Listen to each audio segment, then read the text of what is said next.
ఆ అంటే అప్పు, ఆ అంటే ఆంధ్ర అన్నట్టు తయారైంది పరిస్థితి. ఎక్కడ చూసినా ఆంధ్ర అప్పు గురించే మాట్లాడుకుంటున్నారు. దిగజారిపోయిన రాష్ట్ర ఆర్థిక పరిస్థితి గురించే మాట్లాడుకుంటున్నారు. ఈ ఏడాది బడ్జెట్ లో 2023-24 ఆర్థిక సంవత్సరానికి గాను 22.317 కోట్ల రెవెన్యూ లోటును చూపించారు. రెవెన్యూ లోటు అంటే ప్రభుత్వాన్ని నడపడానికి అవసరమైన నిధులకు ప్రభుత్వ ఆదాయానికి ఉండే వ్యత్యాసం అన్నమాట. ప్రభుత్వాన్ని నడపడానికి అవసరమైన నిధులు అంటే ఉద్యోగుల జీవితాలు, పింఛన్లు, సంక్షేమం, చేసిన అప్పులకు వడ్డీలు కట్టడం లాంటివి. ప్రభుత్వ ఆదాయం అంటే జీఎస్టీ, వ్యాట్, ఎక్సైజ్, కేంద్ర సాయం, స్టాంప్ డ్యూటీ ఇలాంటివన్నీ కలుపుకొని వచ్చిన నిధులు. రాష్ట్ర విభజన జరిగినప్పుడు ఏపీ రెవెన్యూ లోటు 16,000 కోట్లు. కానీ ఇప్పుడు బడ్జెట్లో చూపిస్తున్న రెవెన్యూ లోటు 22.317 కోట్లుగా ఉంది.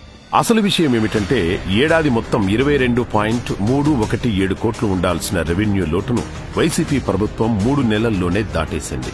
ఈ ఏడాది ఏప్రిల్ నుంచి జూన్ వరకు టార్గెట్ దాటేసి 26,606 కోట్ల రెవెన్యూ లోటును చూపించింది.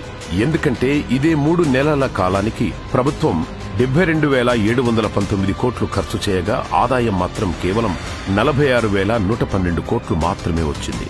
3 నెలల్లో ఇంత భారీగా రెవెన్యూ లోటును చూపించిన రాష్ట్రం దేశంలో ఏపీ ఒక్కటే. 3 నెలల్లోనే పరిస్థితి ఇలా ఉంటే ఏడాది మొత్తం ఇంకేం చేస్తాడో ఈ జగన్ రెడ్డి.